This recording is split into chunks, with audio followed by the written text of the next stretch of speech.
was how best to apply it at the kitchen table level in life, but just enough of that foundation given why the argument holds and how the story is lived out day to day in business and in individual lives. We've been traveling a lot.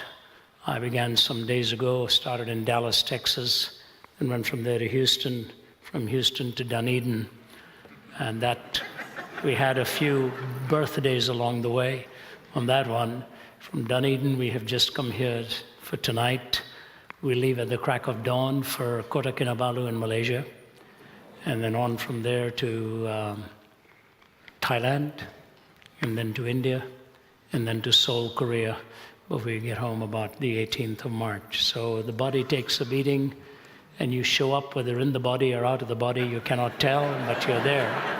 And my voice took a beating, but it's gradually recovering. That Manuka honey is extraordinary. It's amazing, it's amazing. It's extraordinary both for the throat and for the wallet.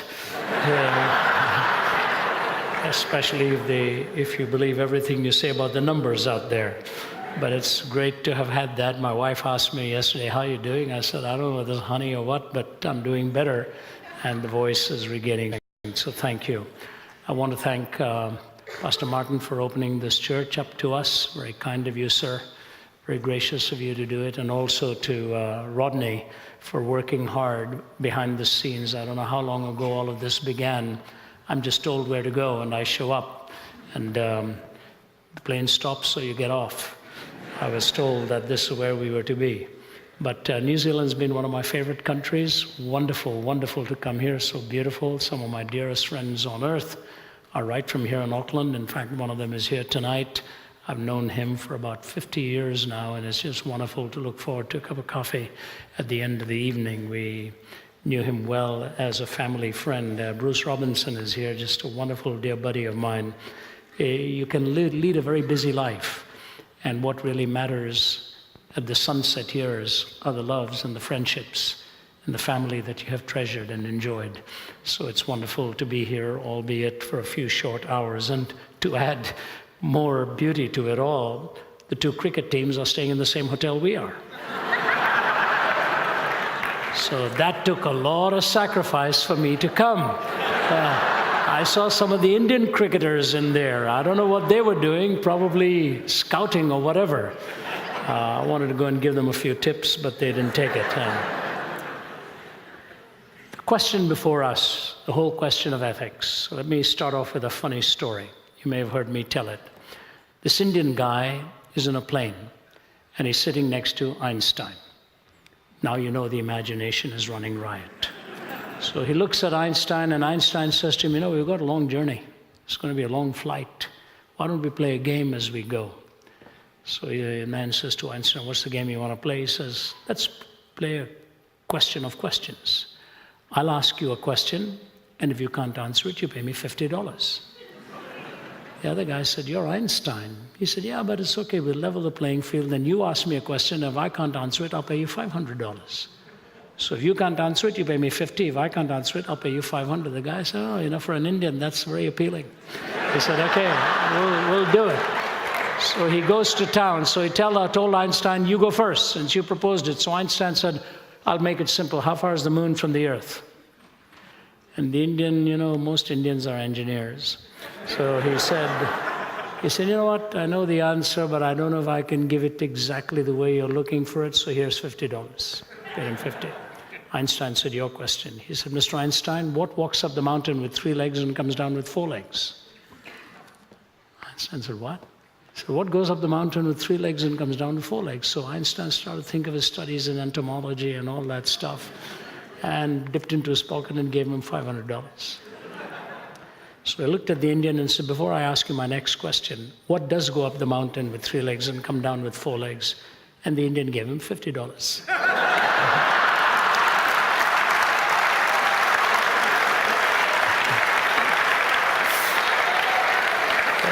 I was in, the moral of the story is don't get into a question time with an Indian. You'll never get out of it. Some years ago, I just left somewhere in the Orient and arrived in Newark, New Jersey.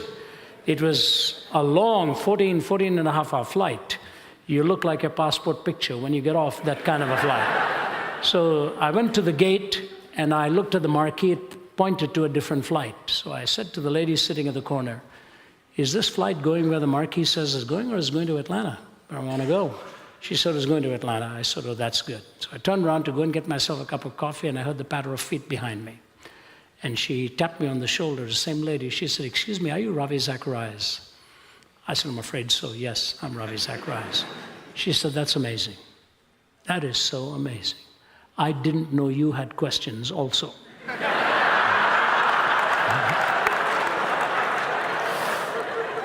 I promise you, I didn't make this up. It sounds like something you would make up, you know. Questions. We're all haunted by questions. Right from the time we toddle around with the baggage around us, we're asking why, who, what, when, where. Even when we don't understand the clock, we say, when are you coming back? We understand very little about so many things, and we actually think we know a lot about everything. Before my father passed away, and it's a long story, my dad and I didn't have a good relationship in my youth, and he had every reason to be very angry with me many of the times. But before he died, he asked me to take him to the hospital. He had a premonition that he was not going to come through that surgery. And I lived 75 miles away in Niagara Falls, Ontario. My dad was in Toronto. And all of my brothers and sisters were in Toronto, 10 to 15 minutes away from him. But he phoned me to ask me if I'd come and take him. I said, Dad, it'll take me at least an hour and a half if I leave right now. You better get to the hospital right away. Call Ajit, he'll take you, my older brother. He said, no, I want you to come. So I drove. And as I was driving him to the hospital, I realized why he'd asked me for that. And one of the main things he wanted to say to me was to apologize for the hard years in my youth, where he'd roughed me up pretty bad. But then the fascinating thing about what he said to me was, he said, you know, son, I always thought I knew so much. Always thought I knew so much. And when I looked at your life, I thought you were going to be a total disaster. I was just trying to shame you into reality. I didn't see what your Heavenly Father saw. And I just want to say I'm sorry. We think we're all mistakes. You do it, I do it. We think we know so much. And I want to talk to you tonight about one of the most important questions, but I'm going to flip the response after I raise the question in order to deal with this issue of ethics, meaning and purpose. C.S. Lewis said, when a ship goes on to the high seas, it has to answer 3 questions. Number 1, how to keep from sinking. Number 2, how to keep from bumping into other ships. The first issue deals with personal ethics. The second deals with social ethics. How to keep from sinking, how to keep from bumping into other ships. He said, but then comes the most important question. Why is it out there in the first place? Why is the ship on the high seas in the first place? He said, that is essential ethics. That gives you the essence from which you derive the personal and the social ethics. And the truth of the matter is, when you go across the history of philosophical thought, whether you move from rationalism to empiricism, to existentialism, to postmodernism, many of those isms made one fundamental blunder. In taking the finger of one discipline, they thought they were grabbing the fist of reality. In taking the finger of one discipline, they thought they were grabbing the finger of reality. Yes, there is a place for rationalism, meaning reason has a supremacy in dialogical discourse. Yes, there is a place for empiricism. You walk into the lab and you measure what happens when A is joined to B. The scientist does that all the time. But please take note. The scientist may know what happens when you put A and B together, but there's nothing in science that gives him the imperative as to why he should tell us the truth. That is not from physics. That is metaphysics, or dare I suggest, those are transcendent spiritual realities which make a reference to an objective moral framework that must superintend over everything that we do, whether it's in the lab or outside of the lab. So yes, there was a place for empiricism. Existentialism, will, meaning, yes, a place for that. And then you come to postmodernism, where community became so important. But somewhere between the middle of the 19th century and the end of the 19th century, a philosophy was taking hold that was popularized by the German philosopher Nietzsche, who popularized the phrase, God is dead. Now, ironically, Nietzsche was the son of a pastor, and both of his grandfathers were in the ministry, but he lost his faith in God.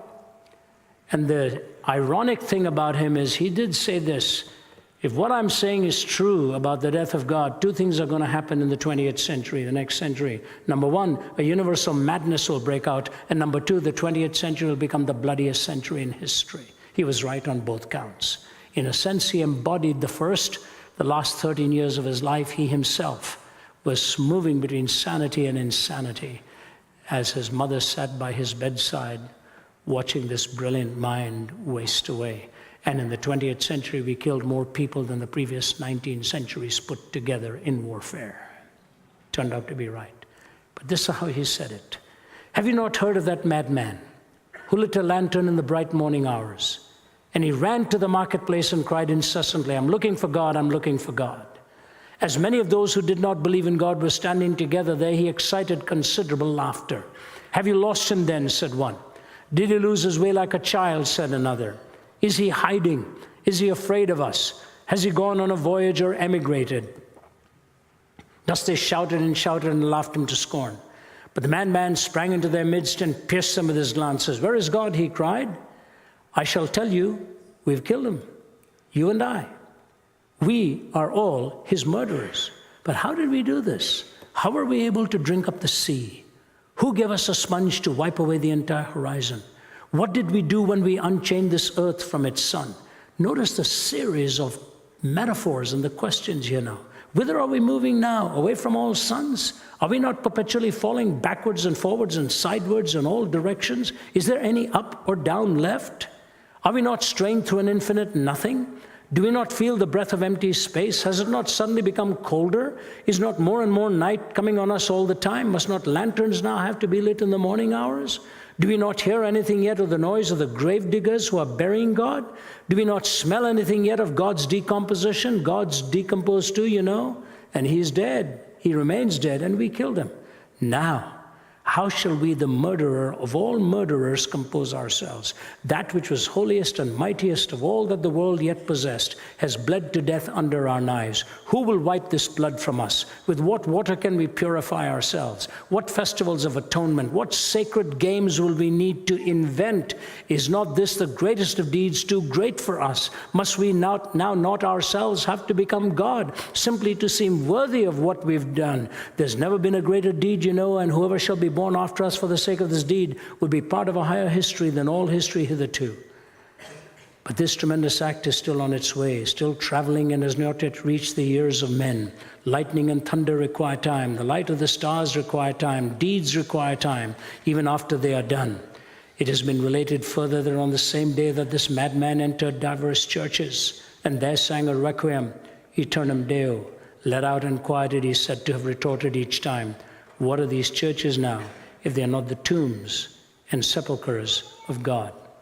God is dead. We killed him. You know what I like about Nietzsche? He's not just poignant. There is a vulnerability in what he is saying. Who gave us a sponge to wipe away the horizon? Is there any up or down left? Have you noticed in politics it's only right and left? There's never an up and a down? Oh, he's a right-winger. He's a left-winger. We never ever talk about an up and a down, and as Mark has well said, because that would be considered almost lunatic, and yet what we've really done is demonstrated the lunacy of how we live without an up and a down, without a transcendent moral point of reference.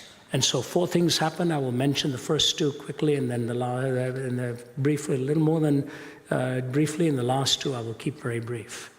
The first is this: if God is dead, what will become the point of reference for moral reasoning? Where do we turn to? I know philosophers have tried to. There was one guy in Dunedin who said he could actually come up with a superior moral immorality with secularism. How ludicrous. Why? How does he know it's superior?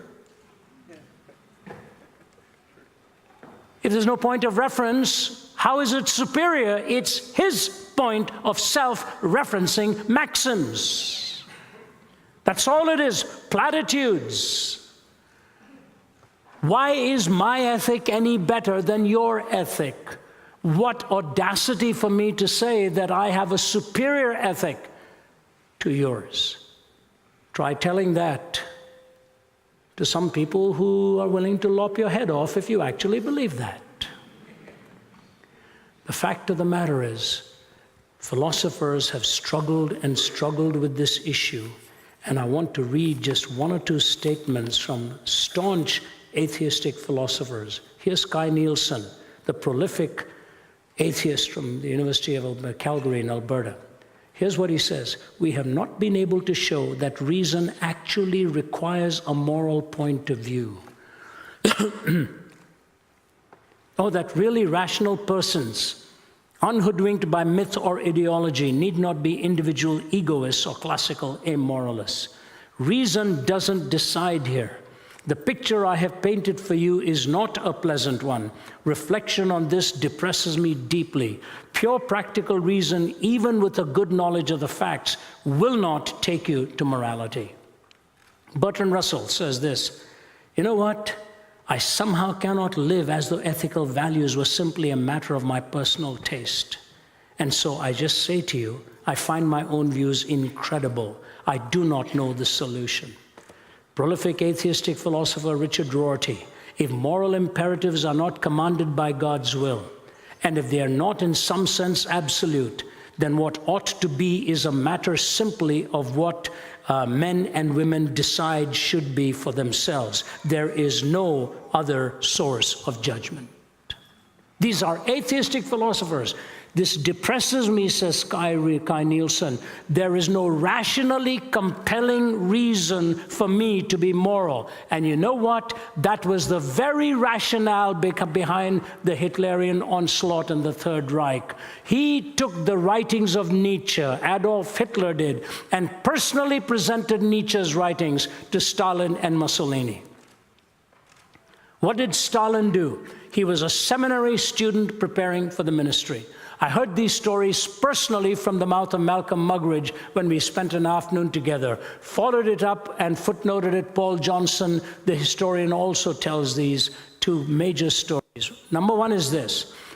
He gave up his belief in God. In fact, he was such a threat to what potentially could happen with his own demagoguery that even Lenin became fearful of where Stalin was going to take the country. He was not a big guy. Stalin was not even his real name. It was a nickname, being a man of steel.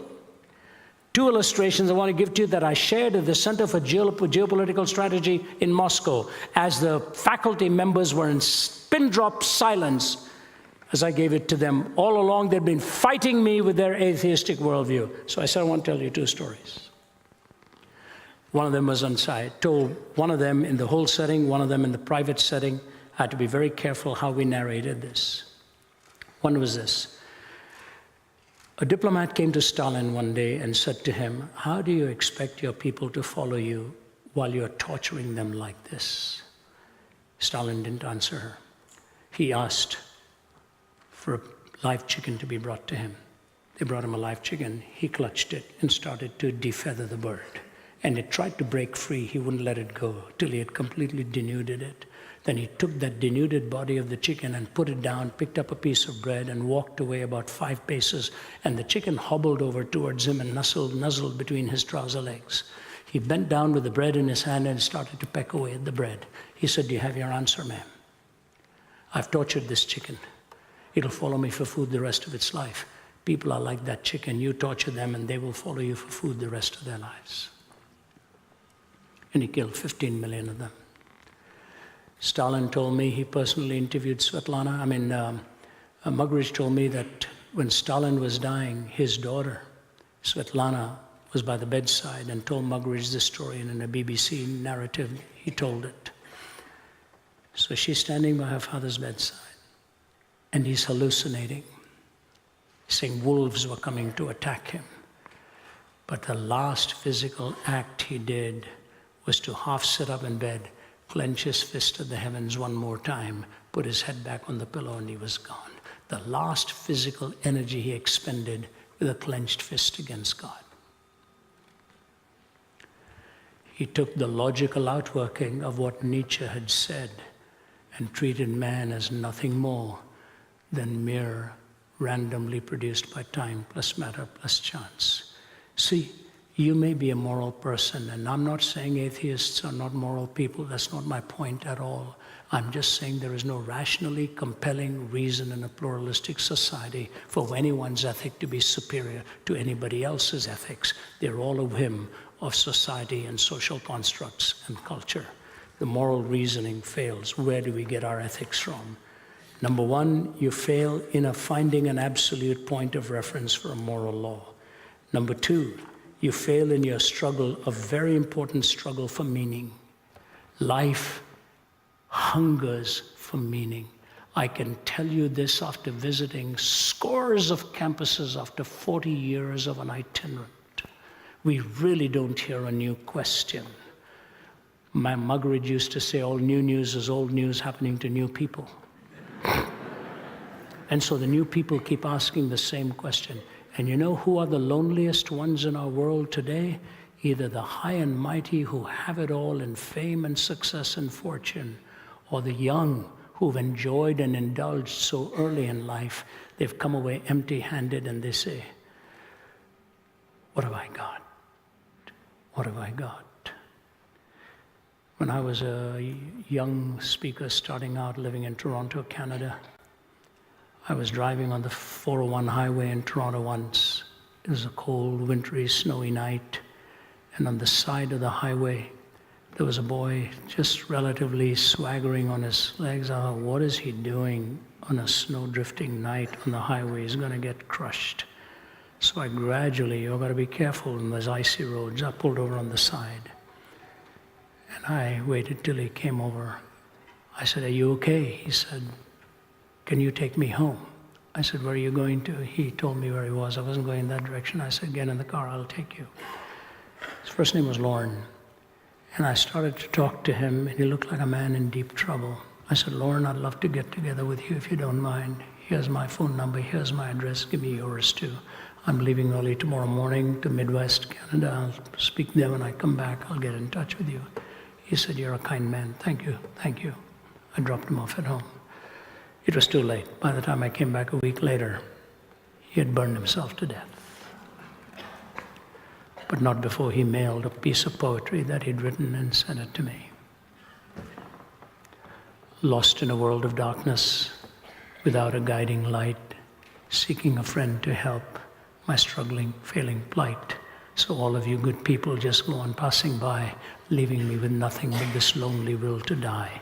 For somewhere in this lonely world of sorrow and of woe, there's a place for me to hide, but where, I do not know. For no matter where I go, I never will escape the devil's reaching, clutching hands or the drink of fermented grape. So maybe out of my grief and anguish, some poor wandering boy will see and build his own life pure and good and free. He become a slave to his habits. I've met young men, and remember my colleagues who travel with me will tell you, whenever I tell them my story of trying to kill myself at the age of 17 and how I came to know Christ on a bed of suicide, there's always somebody in the audience who stands in line and tells me, you know what, I'm struggling with it. I'm struggling with the same thing. The suicide rate in Belgium is so high right now that they are not calling it suicide anymore. They are calling it opting out of life. Opting out of life. Meaning, that hunger for meaning Why am I here? What are the high seas about? Why am I out here in the first place? Moral reasoning demands we give an answer to life's essential worth and meaning. And I've said this in many, many places. You see, God gave Moses 613 laws. It's a lot of laws. But now we need 20,000 pages just for our healthcare laws. Why? Because we broke one. What was the one law? You're only given one prohibition when it all started. What was it? Don't play God. Don't eat of the tree of the knowledge of good and evil, because if you do that, you're going to die. And what does the tempter say? Oh, no, you're going to become a god.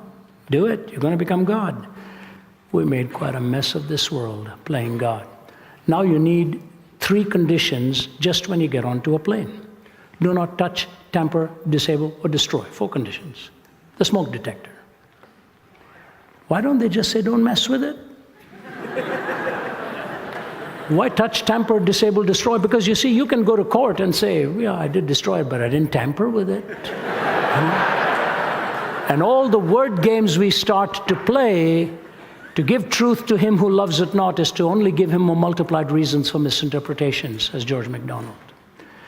You can play games in a courtroom and abuse the law. So 613 laws, all being abused. And what does David do? He reduces them to 15. Isaiah to 11. Micah to 3. Do justice, love mercy, and walk humbly before your God. Jesus was asked which is the greatest commandment. You know, he could have given you one, but he didn't. He said to love the Lord your God with all your heart and all your soul and all your mind and all your strength, and to love your neighbor as yourself. On these 2, says he, hang all of the laws and the prophets. Because of the first, the second follows. Without the first, the second would be with its feet firmly planted in midair. The vertical gives you the imperative for the horizontal. That's when you find meaning. When God says to you and to me that we are created in his image, which gives me moral reasoning and self-determination. The hunger for morality, the hunger for meaning. Thirdly and quickly, the hunger for hope, that life ought not to end with its 80 years and 10, or justice would have been prostituted and violated. There is an eternal judge. But I close with just the 4th. What is the greatest longing of your heart and mine? If you're dead honest, what is the greatest hunger and longing in your heart and mine? You know what it is? It's for the supreme ethic we call love. I want to give you a couple of illustrations. I grew up in India, and those of you who speak Hindi, hum dharti ke aadmi hain. I'm a person of the soil. And there's a Hindi song that says, na main bhagwan hu, na main shaitan hu, june duniya jo chahe, samjho main to insaan hu. I'm not God. I'm not Satan. I'm merely a human being. Now, Indian movies are now being imitated by Hollywood. We had people stealing the Taj Mahal in the movies and returning it the next morning. Batman does the same thing. They've just borrowed all this stuff that Indian movies have been doing for years, but there's one thing Indian movies did which were quite fascinating. There was no kissing on the Indian screen. They just chased each other around during a song.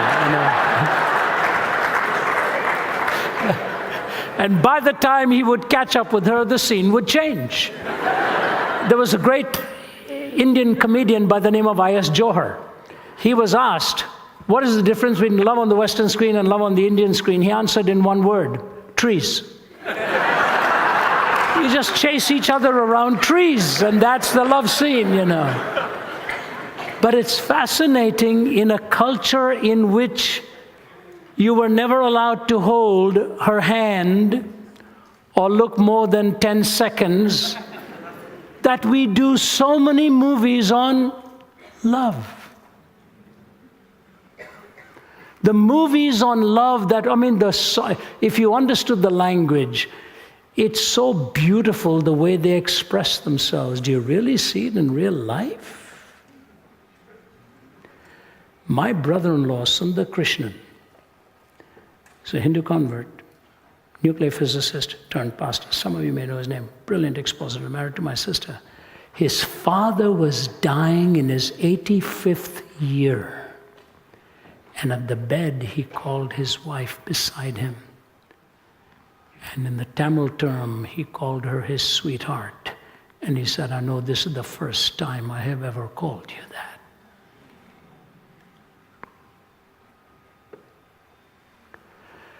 We long for it. The cultural constraints sometimes handcuff us. My little grandson, Jude, he's an amazing little boy. A corporal once said to Winston Churchill, Sir, have I ever told you about my grandchildren? Churchill said, no, and I want you to know how much I appreciate it. So I don't want to tell you too much about grandchildren. But my grandson, Jude, he's quite a character. He's 5 years old.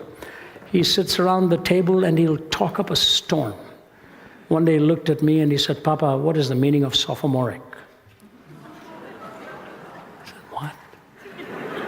I said to my daughter, where does he pick up all these words? Sophomoric? I sounded sophomoric trying to define it for him. But here's the little guy. He thinks so deeply, he will shock you with the things he will say to you. When he was 3.5, my daughter Naomi is a wee little gal, beautiful gal.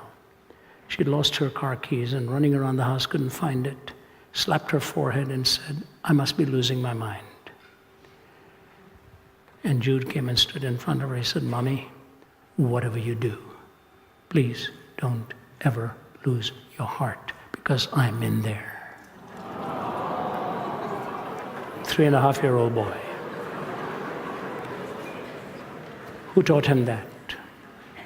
Who taught him that? 3.5 years old. My father-in-law died at the age of 85. He was an engineer with Shell all his life. One of the finest men I ever knew, Lindsay Reynolds. Had 4 daughters. The biggest grilling I ever took in my life was when I asked him for permission to marry his daughter. The questions he asked me, I thought, my goodness, I thought pre-med was tough. When he was diagnosed with a tumor in his kidney, from diagnosis to death, it was 4 months. He was 85, and he shriveled down to a bag of bones. Bruce was in the audience, knew him well. While he was wasting away, he couldn't speak anymore, and he was silent for days. I flew out to have some meetings. I told my wife, I said, honey, I'll be back in 3 days. I hope your dad can hang in there. He's really not saying anything anymore. So I flew back. When I arrived, she said, you missed it. He died just a couple hours ago. She said, Ravi, I've never seen anything like it in my life. He'd been silent, and his eyes opened. And he looked towards the ceiling, and he said this, that's amazing. That's just amazing. As he looked to the heavens. And then he looked at his wife of 60+ years and he said, Jean, I love you. And he was gone. He honored 2 of the greatest trusts, his love for God, whom he was going to see, for eye has not seen, ear has not heard, neither has entered into the heart of man the things which God has prepared for them that love him. And he honored his earthly commitment of loving his spouse. In this world without God, where are we going to find our definition for love? If we don't go to agape, for God so loved the world that he gave. For God so loved the world that he sent his Son. But God commendeth his love towards us in that while we were yet sinners, Christ died for us. The love of Christ on the cross with the arms outstretched that says, Father, forgive them, for they don't know what they're doing, is the most unique concept of coherence of God's creation, the incarnation, the transformation, and the consummation that he brings in your life and mine. With that coherent worldview, we know why we're out on the high seas in the first place. And that helps us to keep from sinking and to keep from bumping into other ships. And it is Christ who commands me to even love those with whom I disagree. So I say to you, without God, moral reasoning, without God, meaning, without God, hope, without God, love. How do we define those four categories? Without God. Morality, hope, meaning, and love. With God, all of those are pregnant with meaning and give you the fulfillment for why we are out here in the first place. We will be delighted to answer your questions. Mark and I have agreed he'll take all the tough ones. I'll take the simple ones. So God bless you.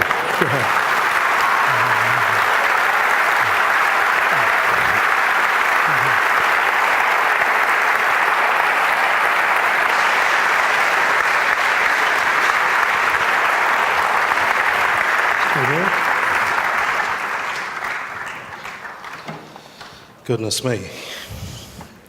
If I could have got any closer to the edge of my seat, I would have fallen on my knees on the floor. That was fabulous. Thank you so much. Being in the presence of wisdom is an awesome thing. Graciously, Ravi has agreed to answer questions, and the way that's going to work is simply Rodney is going to greet you at the microphone stand, and he will listen to your question, then we'll direct the questions to Ravi or to Mark. At the conclusion, and we're doing questions for about 30 minutes, at the conclusion there will be some ministry time, and there will be people who just love to engage with you about the mysteries of the gospel and to talk about the love of Jesus. So if you've got questions in your mind, there will be people here specifically to help you do that.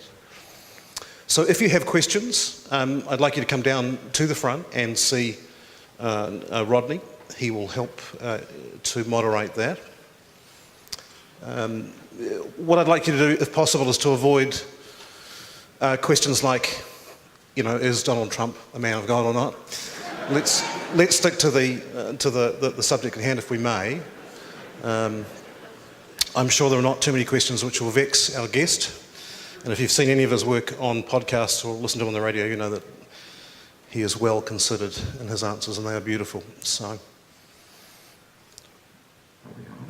we are on. Hi there. First of all, thank you very much for that. It was an honour to be here and hear you. I have a question about strategy for apologetics and evangelism going forward. What should the loving Christian response be to an increasingly existential, pluralistic world that views our loving message as irrelevant and hateful?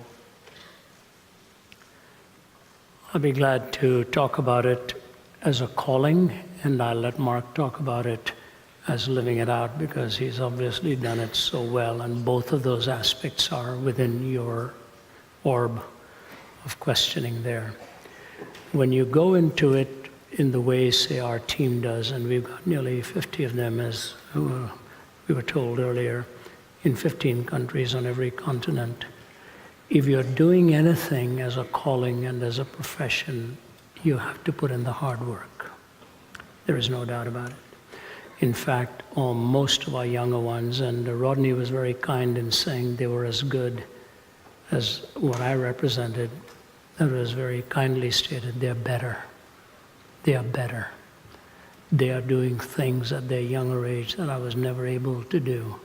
And they have caught on so well what the DNA is of 1 Peter 3:15 and 16, to always be prepared to give a reason for the hope and an answer to one who asks of you, and to do that with gentleness and respect.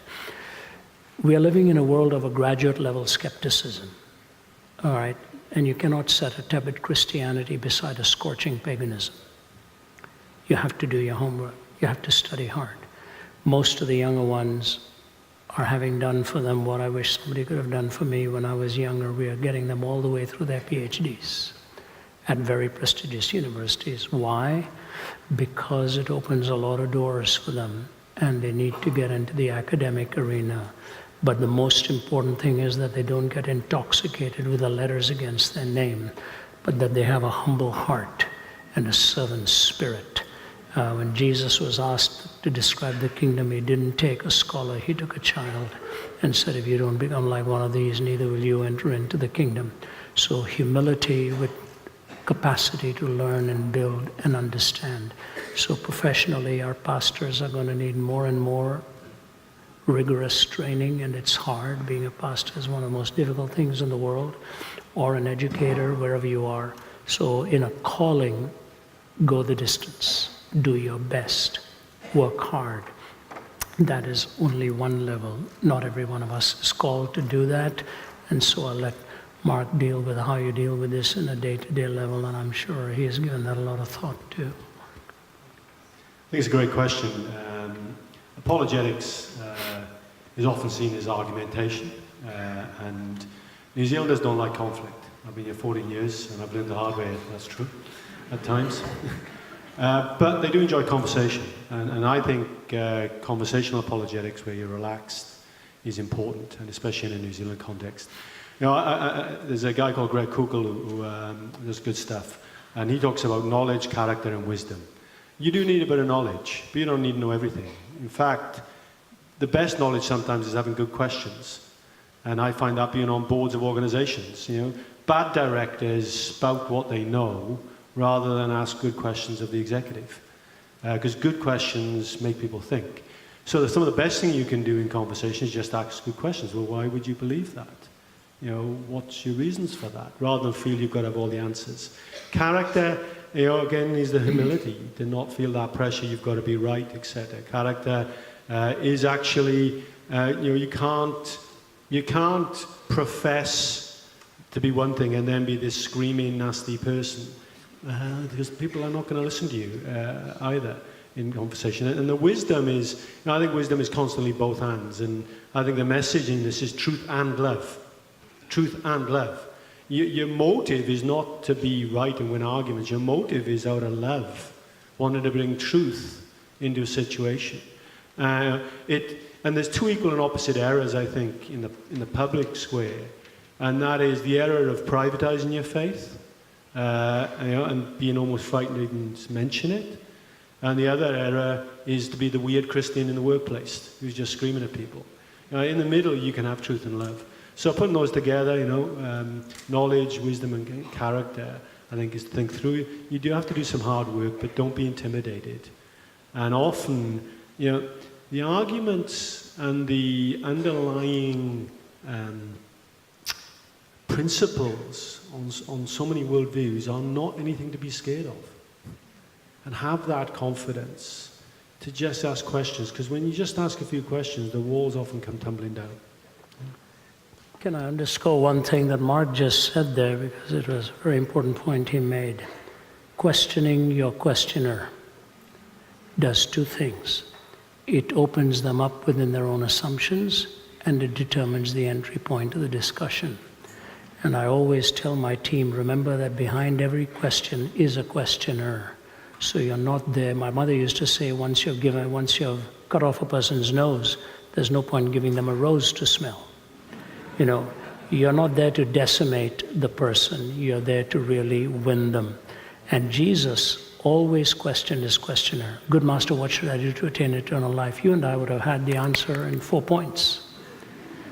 Jesus said to him, why are you calling me good? There's none good but God. So are you calling me God? And if you're calling me God, will you listen to me?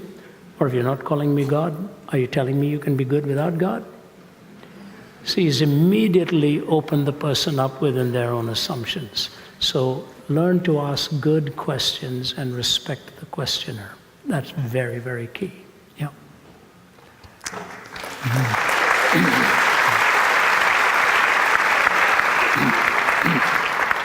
Mugridge is to Zacharias what Zacharias is to me, so it's an honor to be here, sir. I work for a senior member of government and as an advisor, and I'm just wondering, with regards to the conversation today, how do you engage with ethics and morality when you disagree with policy and you need to do a good job, you need to support your boss, but it's foundational, it's nation-changing? Wow. Yeah, you're right. My condolences to you. That's very, very tough. That's very, very tough. The thing is this, I put it this way, if you don't mind me standing, it's easier on my back. We think in America, for example, I hear this again and again and again. We are a culture of laws. We're a country of laws. We are built upon laws. So they keep talking about laws as the root from which this tree called America sprung. The trunk is politics. Law builds that trunk up, and the branches are culture. Okay? Law, politics, culture. And when I speak to them in the political arena, I ask them, what holds the roots? The roots don't hold themselves. They need a strong moral soil that holds the roots. The challenge in politics today is such a difficult one because of a pluralistic culture. When I spoke to the African presidents in Maputo, Mozambique, I'm from Mozambique. are you really? Well, the only time I'd been there, and President Obasanjo of Nigeria had hosted it. We had Kofi Annan there at the table, and right in front of me was Muammar Gaddafi some years ago, and they asked me to speak on finding answers in that continent. And one of the presidents, whom I won't name, was walking back with me after I finished. He said, Mr. Zacharias, our cumulative wisdom is unable to meet the daunting challenges of our time. Our cumulative wisdom is unable to meet the daunting challenges of our time. So my answer to you is this: you will never win it all, but you must try to go for the deepest convictions that you carry to help change society. And the deepest conviction has to be answered with one question: does essence define existence, or does existence define essence? The existentialist said, existence defines essence, and we saw what happened to the existentialistic world. But when you go to essential ethics, and who you are should determine how you live, build that conviction within your boss's heart, gently, line upon line, precept upon precept, and let him watch your life. Even if he doesn't take everything you say, the day you come to part ways, he will probably look at you and say, I respect you for the man you are and what you have actually stood for. And so I start off with this. We will never change our world with politics. Politicians will come and go. But one head of police, I want to be careful here, in one of the countries not far from here, was speaking to me when I was speaking to civic leaders. He was sitting 2 away from me at the table. He said, Mr. Zacharias, I have 18,000 law enforcement men and women working under me. He said, next weekend is Father's Day. He said, in one section of our city, that is the most dreaded day of the year for the young people, because 90% of those young people in that area of the city don't know who their father is. If we don't rebuild our homes and our families, there's no hope for the future. We have to start with raising our young and building our young. Voice your opinion, give it even if you disagree. He will see it in your life. My dad was a politician. And the change in his life that came later in life, I would never have believed would have been the change that came upon him. It will happen, and ironically, I have seen it happen in many places. We think it's the pharaohs and the monarchs, but there's the Daniels and the Nehemiahs and the Josephs and the Moses that steer the ship ultimately that goes.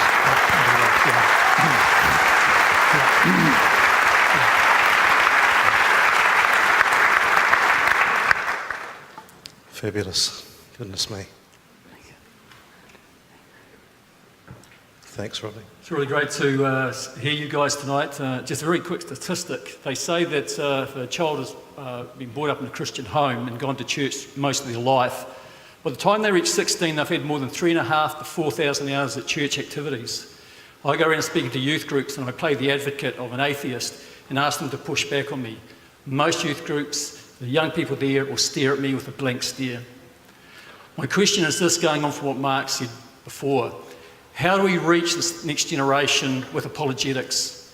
I believe it personally has got to start in the home, but I see increasingly youth struggling under the secular worldview and being scared to stick up for their faith.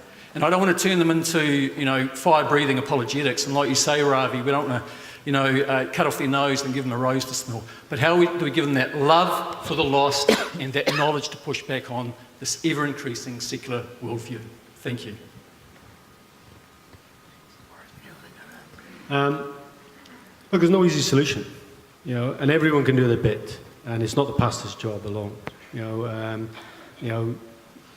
Ministry, mission, church, they're words that get distorted, and we start to think about them as narrow about certain individuals. We're the church. The person who said to me when I went to work at the warehouse and stopped being an associate pastor in a church said, "Why did you leave the ministry?" I just said, "What? You serious?" So we've all got a role. So everyone needs to do their bit as the people of God in your church, in your place. And then the question is, what's there to support and equip you? That's why Thinking Matters I support. There's so many resources now. Core Kids Christianity for Kids with J. Warner Wallace has started to produce is really good stuff for kids, for example. It's all available online. You can Google it. It's just all available. So I think inviting people to speak, connecting with Rodney, I think the more people who do their bit, and also pushing back on the distorted view of what apologetics is. I think a lot of people are frightened of apologetics because they think it's about arguing with atheists. It's all about complicated science stuff. And I think what I feel called to is more, it's simple really. What is reality and how do we know it? And then putting that into simple language is not there to look clever. And so everyone doing their bit will gradually move the dial. And that may not be motivational, but I think that's how things happen. So Rodney's been, with Thinking Matters, has grown stuff. Getting Ravi here. Confident Christianity has grown over the last few years. I'm actually delivering a course at Carey Theological College, which will be part of the theology degree in apologetics for the first time this year. So it will gradually grow. But we need to make sure it doesn't become the reason some pastors have become afraid of apologetics. When somebody turns up, tries to show they're intellectually superior, tries to be clever, have all the answers, and has no grace and no love. We've got to have both together. And by doing that, the thirst for truth, people are seeing this whole experiential, young kids aren't interested in this, is utter nonsense. They're deeply interested in it. They're deeply interested in the questions of meaning, as Ravi said, the questions of purpose, the questions of how to live. And so we've just got to work out how to do that. And the more people who do it, get the conversation going, use the resources that are there, the more we will shift the dial. Great. Can I just add to that, if I may? I've said to some people recently that my daughter recently turned 4,500 days old. And I think one of the issues that we face on this earth is that we measure in such odd ways. And, I want to encourage parents because in those 4,500 days, it's 4,500 opportunities to tell her how wonderful and how unique and beautiful she is. And to kiss her goodnight 4,500 times and to greet her in the morning 4,500 times. And I've got to pay $20 for mentioning her tonight. But not 4,500 times, $20. But, the more that we can tell our kids the things, because what I'm observing working in the media is the utter influx and overwhelming information coming at them that's telling them anti-Christian messages, telling them things which are just lies.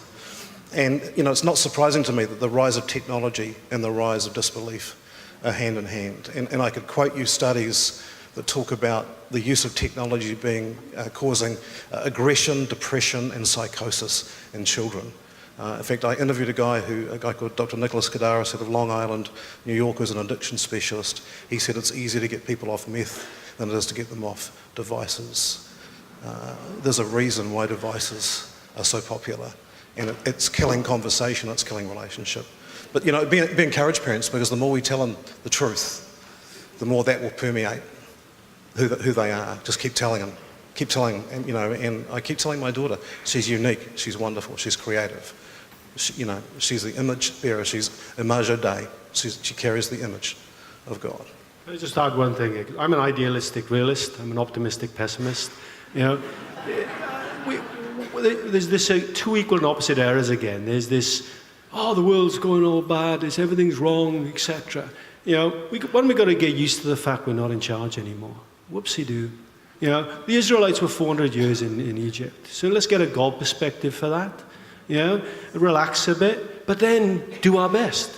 It's those tensions together that, we're not called to be successful. We're not called to win. We're called to be faithful. The beginning of wisdom is the fear of the Lord.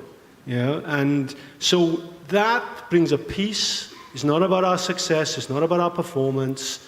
But it calls us to action. And, things might get a lot worse before they get better. That's irrelevant. God's in charge. Yeah. Thank you. I think we've got time for I think just one more question. Yeah, my question for the panel is, political correctness has overtaken the world big time. A yes is not a yes anymore, and a no is not a no. And I have always stand up for what is right based on biblical principle, and I get funny looks all around. Just to give you an example, I turned up one morning at my organization where I do some voluntary work, and there was this huge mirror standing in front of my desk. So I guess I got the message. So I wrote a note by Mac Davis. The song goes like this: "Oh Lord, it's hard to be humble. The more I look in the mirror, the better I think I am." So, but we are trying the best as I can. Would you like to comment on this political correctness? It just seems to erode our values and our morals, maybe. Yeah. I appreciate what you're saying. Actually, the erosion of values is what produced political correctness. They had to hang the values somewhere. And once they took it away from the transcendent creator, we had to find some place to plant it. And strangely, we parked it in a place, in a profession that we trust the least. Can you imagine calling it politically correct? And if you ask an average person, do you have a great deal of confidence in politics? No. Then why do you call it politically correct? You see, it's the fact that we always use words that we manipulate to suit ourselves. Tolerance, for example. What that really means is, if you don't accept what I believe, you are intolerant. I don't have to accept what you believe. So I always say this when people ask me, and we'll close with this, and I'll even give a challenge after that. See, when we talk about ethics and we talk about culture, Paul Tillich, the famed German theologian, said, religion is the essence of culture, and culture is the dress of religion. Religion is the essence of culture, culture is the dress of religion. So when I'm asked a thorny social question, I always respond to them by saying something like this. I say, I will answer your question, but it could be a trick question you're asking me to try and finish me off. I say, so what I'm asking you is this: what culture do we live in now? There are three types of culture with belief that works itself into ethics: theonomous, heteronymous, autonomous. Theonomous means theos nomos, God, law. That God's law is in the heart of people, and we live that out. So we call that a theonomous culture. There are very few theonomous cultures now. There are theocratic cultures which dictate for the masses. But theonomous meaning we have the law of God so in our heart that we naturally think in those terms. Once upon a time, we called that natural law. Americans, once upon a time, believed in natural law. We hold these truths to be self-evident, that we are all created equal, endowed by our Creator with inalienable rights. There was natural law that was self-evident, but they don't believe that anymore. So we're not theonomous culture in the West. So what is the next? Heteronymous, where a handful at the top dictated for the masses below. Heteronomy, heteros meaning another, nomos meaning law. Another group dictates it for you. In religious terms, Islam is a heteronymous culture. The mullahs and the sheikhs and all of them dictate it for the masses. In political terms, communism is a heteronymous culture. The few at the top dictated for the masses below. The West does not go in that route as generally speaking here. So we are not theonomous, we are not heteronymous. What then is the third option? It's autonomous. Autos meaning self, nomos meaning law. So I'll always say to the questioner, are we an autonomous culture? He would say yes. I say, my question to you is this: if I answer your question, will you give me the privilege of autonomy, or will you suddenly switch to heteronomy and start condemning me that I'm not in agreement with the view that you hold? My question. And so what I say to you is that political correctness and heteronomy has taken over. And the reason is because we do not ever believe anymore that we are created in God's image and endowed by our Creator with rights. So the reality in the West with political correctness is hanging on to a breaking branch because we have come severed from the roots. Okay. We have time for one more. That's fine. So facts doesn't matter anymore? No, facts are a good question. I don't want to get branched off. If you know that Oxford Dictionary's new word for the 2016, post-truth? Post-truth. That facts don't matter anymore. That's exactly what they say. Now the question is, if this is a post-truth culture and facts don't matter, is the fact that this is called a post-truth culture true? So you can't do away with truth ultimately, but that's three things, by the way, on that. Post-truth means three things. Facts don't matter, my feelings do. Number two, it says that you really can distort it in any way you want, so long as you have a lofty end in mind. And so the third reality is, hence we produce the lie stuck like a fishbone in the throat of the microphone. Whether it's the media or anywhere else, it doesn't matter whether what they're saying is true or not. They want to generate a feeling within you. And so with truth being dead, we have to find what is the most appealing lie by which to live. Okay, thank you. All right, well, we will take one more question. Thank you. Thank you all for speaking tonight. I'll cherish what you've had to say tonight. It's a simple question, really, but kind of a broad one. Given the ideological context of the 21st century, what does evangelism need to look like for Christians? That's my question. Thank you. I'll do a short answer and then I'll leave you to do the hard bit. Look, I think it's truth and love. You come back to that. It's sort of I like to take complex and make it simple. Yeah, I like to take complex things and try and make it simple. And obviously sometimes I think we overcomplicate stuff. Love God, love others. You know, the greatest commandment. Truth and love. So we've got to get equipped. You know, the previous questioner, what have we done? We've not been smart enough. You know, I think. You know, we do have to get equipped, we do have to get knowledge, we do have to build character, we do have to be wise when to speak and when to not to speak. And when I said we've got to be used to being in charge, our posture often is one of power and dominance. I don't think it's a bad thing for us to take a posture that's not in that position. Yeah? And the early church wasn't in that position, yeah, as well. So for me, you know, I'm not a great evangelist, or I don't claim to be that, but in your place where you are, growing in Christ, in knowledge, wisdom, and character, and being in that place, neither ashamed of your faith, nor actually not loving others, just wanting to be right, you know. The starting point is to have move to a position not of judging others, but knowing, understanding, appreciating, then you can evaluate and talk into that, and they'll listen. You know, generally. So the more people we can build and grow into those positions where they seem to have wisdom, they ask good questions, they perhaps, you know, when somebody says, what do you think about homosexuality? What do you think about X? Well, the first you ask the question, are you a tolerant person before I answer that? You know, rather than diving in, you know, to what you might think or not. Being smart, equipping yourself, and I think is the key thing. You know, and celebrating their diversity in that. You've got passions that God has put on your heart. Actually, the passion for apologetics is quite a small minority. I actually think that's probably a reason. Other people are passionate about music. Other people are passionate about the arts. Other people are passionate about preaching. But don't be cowed by your passion.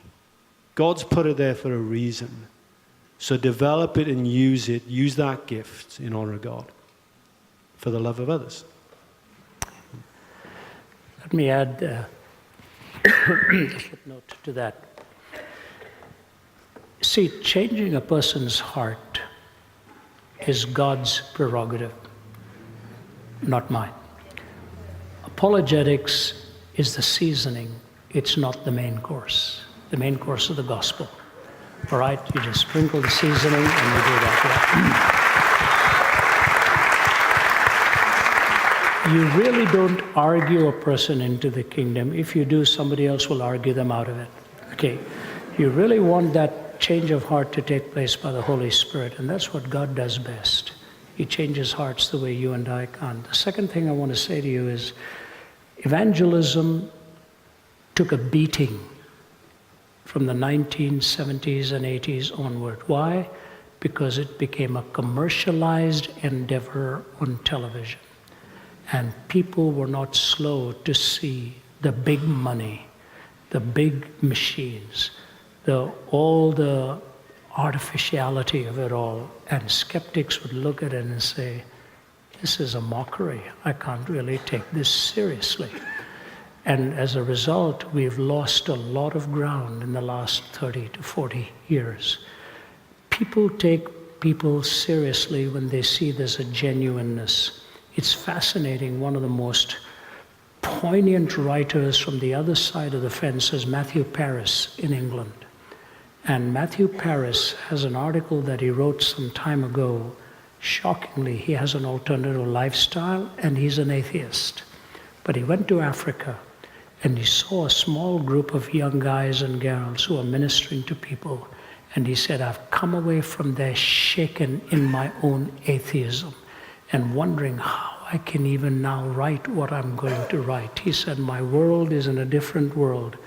But he said, I watched them and I found out something. I've got that article right on my phone. It's a powerful article. He said, if Africa is going to change, it is going to take evangelism, he said. Otherwise, you end up with a blend of the big man and the Nike and the machete all put together. He said, the change of heart is needed, and I am coming away convinced that evangelism is an indispensable component in reaching that continent. The only one thing I disagree with him on, it's not just Africa, it's the whole world. You need evangelism with genuineness and with a true spirit of authenticity. Let me give you a personal illustration, and with that, I'll bring my closing statement. When I moved to Canada in '66, I was 20 years old. There were 500 Indians in Toronto. If you saw an Indian, you crossed the street and asked him if you had time for a cup of tea. You know, if you did that today, you will never get anywhere, because Toronto alone has 500,000 Indians, okay? So let me put that in context. So I'm talking about the 70s when I started, and I was invited to have dinner at a person's place because they knew an Indian. And that's the way it goes, you know. Do you know a friend of mine in India? His name is Mr. Singh. And that's the way it was at that time, believe me. So I was invited, and I thought to myself, I think I'm being set up. This guy is not looking forward to talking to me. And he sat across the room like this and kept giving me the eye, like I'm a betrayer, I'll take you on kind of thing. I never said a thing about my faith. And they kept saying, you know, he's a Christian, he's speaking at our church now and all of that, and I never bit.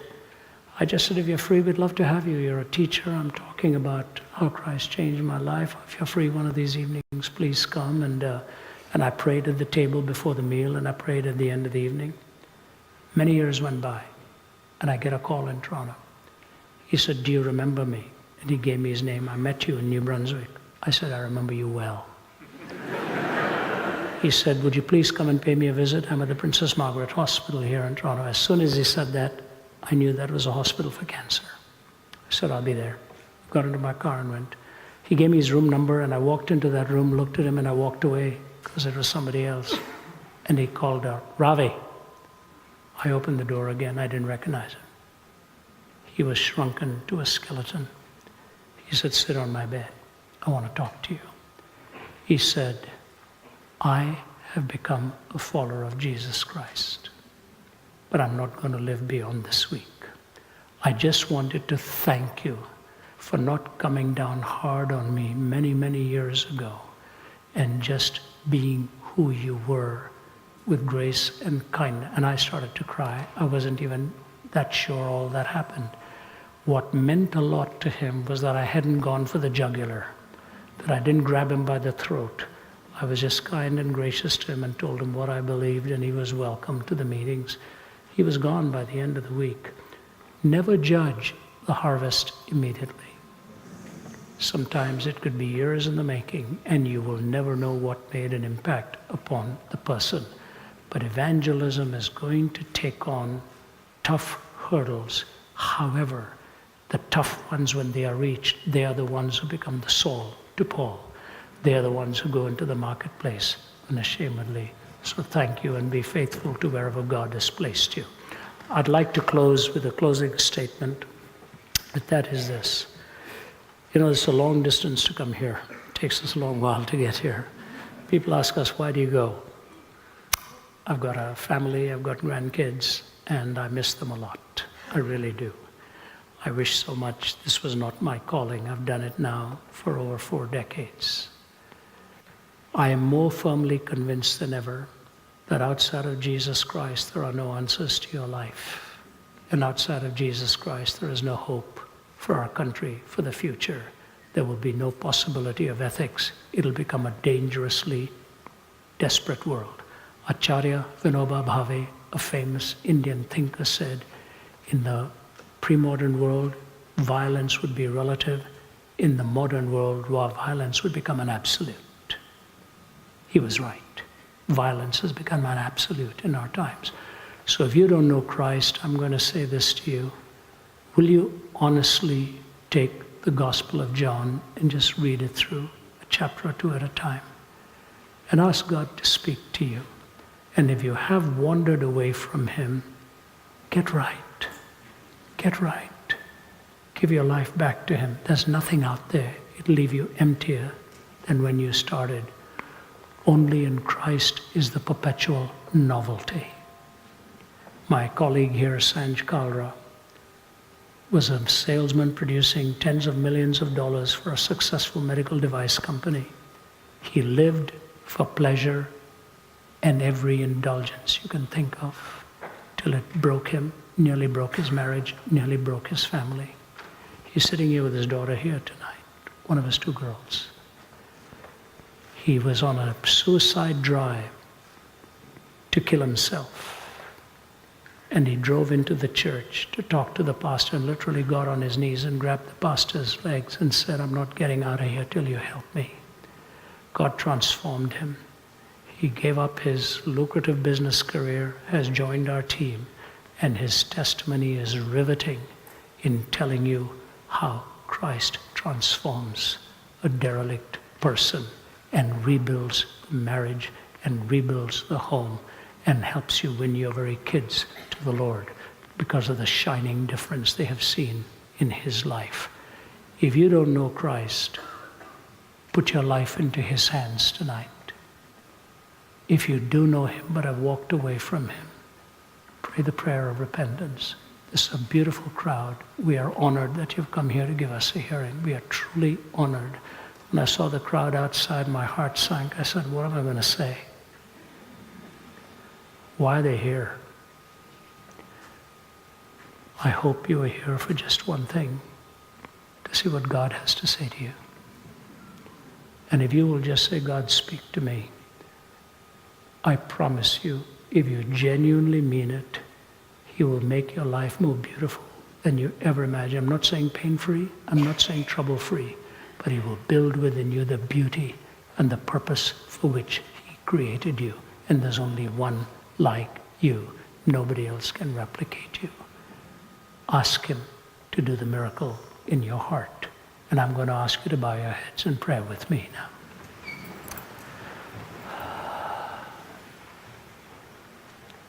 Father, you are here. We know that. You have been here. Thank you for the leadership that had faith and trust to even call such a meeting as this. Thank you for Mark's testimony tonight, proven in the field of a steep climb, but staying faithful to reach the peak. Thank you for the encouragement that these people have been to both of us and to John here as he has spoken and shared, that they are listening with respect. Lord, we live here today in this beautiful country. What spectacular, breathtaking beauty. Lord, I'm so grateful that there are guardians as we enter this country to try to protect that beauty. And yet there is a plundering that's going on morally and spiritually, and nobody knows what to do about that. I pray for New Zealand, pray for its people. Tonight in this audience, Lord, will you not rescue those who really need you? And ladies and gentlemen, while our heads are bowed in prayer, I would love to pray for you. If you're willing to say, Ravi, I'm willing to give a go at this with a sincere heart. I need Christ. Or you're willing to say, I really am supposed to know him, but I'm not living like that at all. I need to return. If God has spoken to you and you're responding to his wooing and this call, will you just slip your hand up and put it down? I'd love to pray for you as we close. God bless you, sir, right in the front. Yes, yes. Hands here at the ground level. God bless you at the back. Back there again. At the back, in the middle. I'm looking to my right. Yes, thank you. Other hands here looking at the ground level. Especially if you've never really trusted him, but tonight you want to make that turn. Would you do it? And yet by that simple upraised hand, you're going to say, please pray for me, Ravi. I want to make this turn. I've been running long enough. Thank you, ma'am. God bless you. Thank you, sir. Appreciate that. Anyone else at the ground level on my left? Thank you, sir. Yes, thank you. Upstairs. Just a quick look upstairs in the balcony. Yes, on my left, extreme left there. 3 or 4 hands, and yes, looking to my left there. And as I'm surveying this upstairs to the right in the balcony, just hold it up high so I can see it. Yes, yes, thank you. Yes, sir, thank you so much. Thank you. See a couple of hands there, and right at the back. God bless you.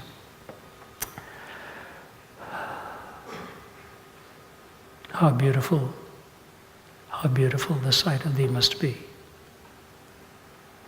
Thy endless wisdom, boundless love, and awesome purity. Prostrate before thy throne to lie and gaze on thee. Lord Jesus, forgive us if we repeat your sacred name 1,000 times a day to tell you we love you. Father, these hands that have gone up, you know the hearts, you know the hunger, you know the pain. I pray that these outstretched hands will signify an outstretched will, calling upon you, and you have said, call upon me and I will answer you. And you are faithful and just to forgive us our sins when we confess them. We come before you tonight on behalf of the people who have just taken that decision. You know what that decision is. Make it real, and what we've heard tonight to be truly true, in keeping with reality. Transform the hearts. Let it be a new beginning. And if people leave here without knowing you but need to know you, follow them like the hound of heaven. And even by their bedside, speak to them so that that'll be corrected. Let your benediction rest upon all of us. Thank you for giving us such a lovely evening and a delightful theme to talk about what is true, good, and beautiful. You, Lord Jesus, embody that in fullness. We ask your benediction and pray your presence to go with us. In Jesus' name, amen. I'll tell John to deal. If you can give him instructions on what to do.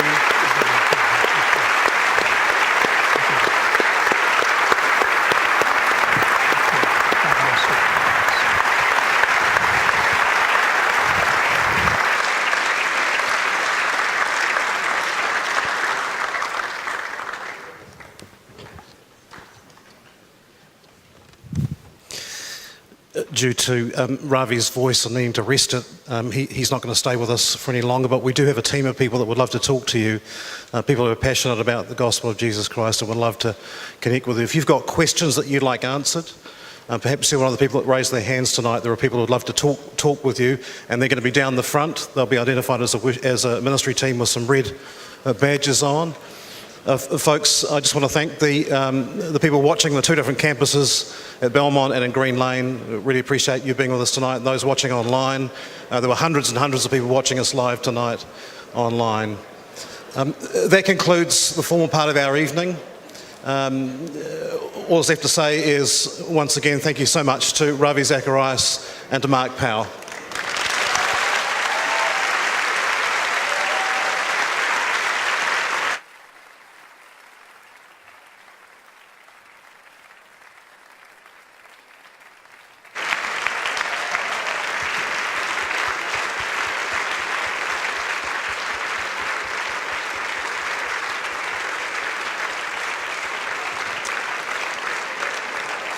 And again, a big, just a thank you to the team here at Harbourside for their graciousness and for putting on the staff to do this event this evening. Thank you so much. Please go to the website, Thinking Matters.